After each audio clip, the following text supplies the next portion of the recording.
Hi everyone, we're back with this Massey Ferguson 253 Rototiller.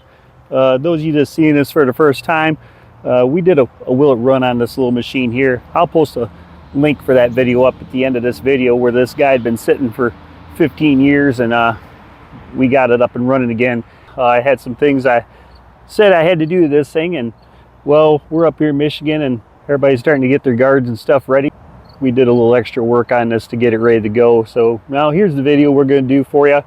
Now, I said in the video when we got up and running, I was questioning the carburetor on it. I did end up pulling this carburetor off here and going through and cleaning it and rebuilding it. We put a new pump diaphragm kit in it as well.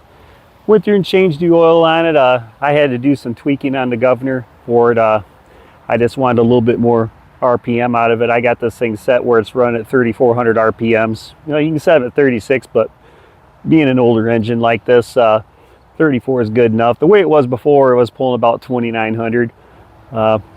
Went through and replaced this belt. This is working good on it. Went through and drained the gear case out of it and put some fresh 80-90 fluid in it. I had to adjust these tensioner arms on it, and I first got it going. It wasn't releasing the belt tensioner like I was liking it to. Your tensioner control right here, I had to go through and readjust this because this was bent and it wasn't allowing that belt tensioner to put full pressure on the belt to tighten it up. And I first started with it, the belt was slipping on a little bit, if you will.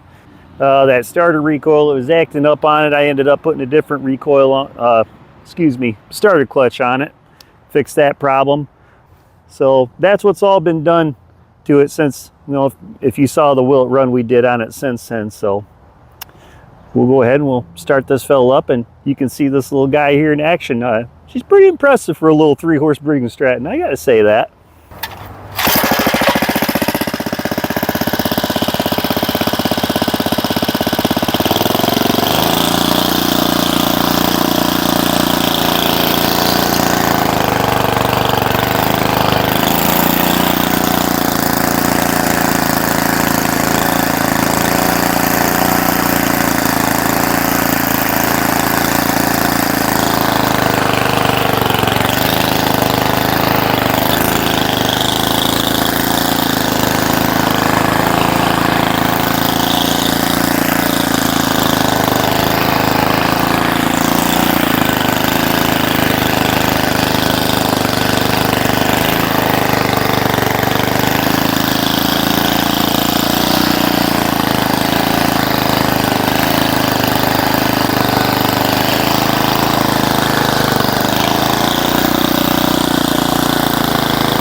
So as you can see, she's sitting here and she runs and she sounds real nice. Got plenty of power.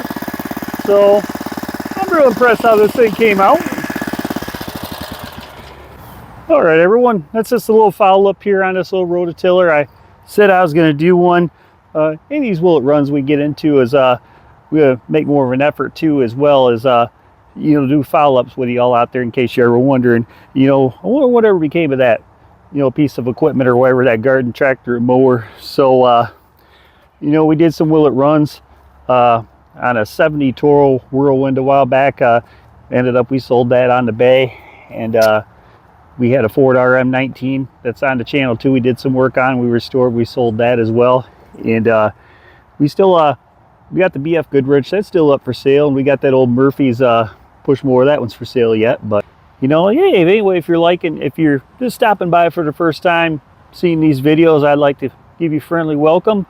We got a playlist of different content of willet runs, farm all tractors. We got some small engine tutorial on there, as well as some tips. You might find something in there you're liking. But anyway, if you like this kind of content, feel free to leave a like or comment down below, and maybe consider subscribing. That'd be excellent. So until next time, hope to see you in our next video. Take care, everyone.